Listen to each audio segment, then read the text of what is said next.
lahat, mga kakuya boy Libgod.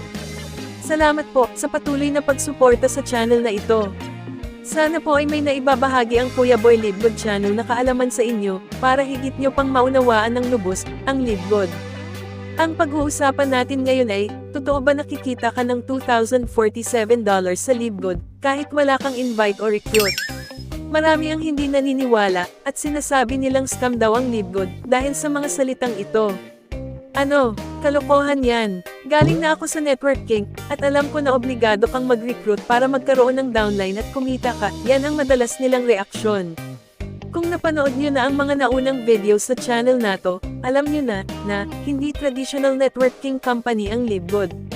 Dito pumapasok ang sistema ng spillover, at forced matrix system ng Libgod. Ano nga ba ang spillover at forced matrix system?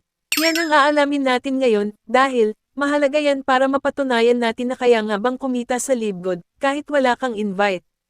Ang forced matrix ng Libgod ay base sa binary system, ibig sabihin, bawat tao o miyembro, ay dalawang tao lamang ang pwedeng direktang ilagay sa ilalim niya, isa sa kaliwa, at isa sa kanan, hanggang sa makarating sa 15th level.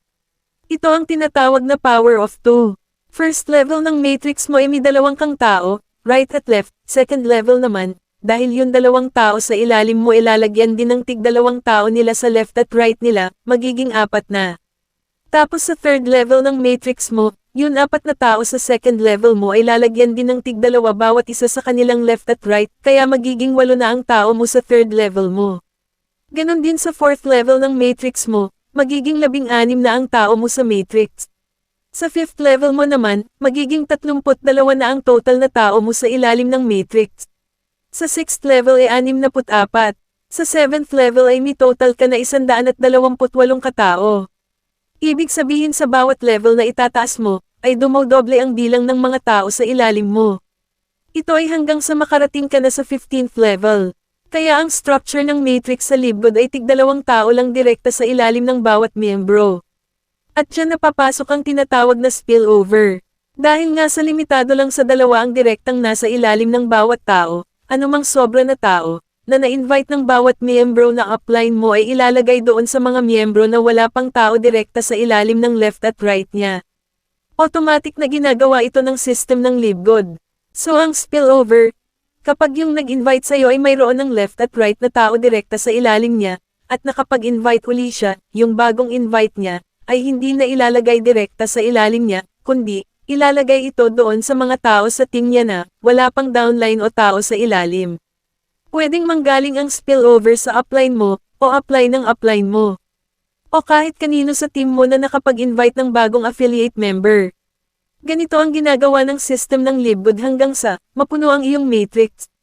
Ang tanong, gaano katagal bago mapuno ang matrix mo ng spillover? Sa totoo lang, walang nakakaalam. Kasi depende ito sa maraming bagay.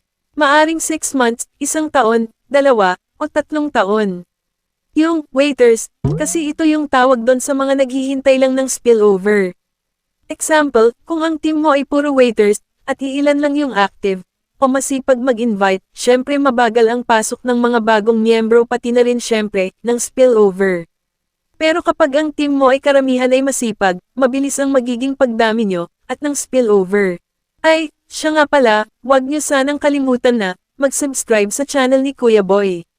Paki-like at share nyo na rin, at mag-iwan kayo ng comments, sa comment box, para malaman naman niya, ang mga opinion nyo, at mapaganda at maging kapaki-pakinabang, ang susunod nating content, tungkol sa Libgod. Okay, balik tayo sa tanong na, totoo ba nakikita ka sa Libgod ng $2,047 buwan-buwan? Totoo, kapag on-rank ka kasi, o walang invite, o, ikaw yung tinatawag na waiter sa Libgod, ang ibinibigay ng Libgod na porsyento sa matrix ay hanggang sa 12th level lang. Binibigyan tayo ng Libgod ng 25 cents sa bawat tao sa matrix natin, kaya kapag napuno ang level 12 ng matrix mo, ito ay mayroong 8,170 na katao.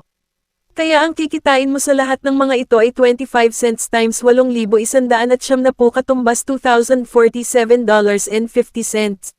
Pero ang tanong nga ay gaano katagal bago mapuno ang matrix mo kung waiters ka lang. Sa Libgod, kung gusto mo kumita ng malaki at weekly sa fast track income mo, huwag ka umasa sa spillover lang. Okay, gagawa tayo ng comparison para makita nyo ang income ng waiters lang, at yung mga nag-i-invite, para makita nyo ang pagkakaiba sa kitaan ng dalawang klase ng affiliate members sa LiveGood. Halimbawa waiters ka, nalagyan ka ng tao na downline mo up to 3rd level na puno yun, so, meron kang 2 sa 1st level, 4 sa 2nd level, at 8 sa 3rd level mo, edi meron kang 14 na katao lahat sa matrix mo. So, 25 cents multiply mo sa 14 na tao mo sa matrix, meron kang $3.50, kung sa piso yan ay 176 na pesos. Maghihintay ka pa ng isang buwan bago mo makuha ang porsyento mo dahil ang matrix income ay monthly payout.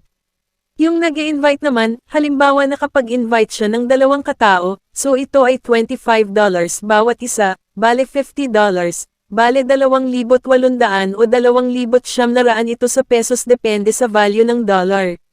At, makukuha mo agad ang porsyento next week, agad-agad. Hindi mo na kailangan pang maghintay ng isang buwan bago mo makuha ang porsyento mo, o diba? Kaya saan ka pa? It's your choice kung gaano kalaki ang kikitain mo sa LiveGood. Limitless ang invite sa LiveGood, kahit makapag-invite ka pa ng 10, 20, 50 o 100, o higit pa. At ito pa, baka nakalimutan nyo na 50% ka pa sa kinikita ng invite mo buwan-buwan.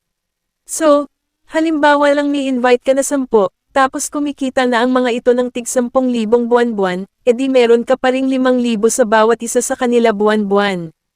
Edi 50,000 na yan buwan-buwan, sa porsyento mo pa lang, sa mga invites mo, ang tawag dyan ay matching bonuses. O ayan, malinaw diba? Bahala ka na kung gusto mong maging waiter ng spillover, o mag-umpisa ka ng mag-invite para kumita ka ng malaki at mabilis, it's your choice.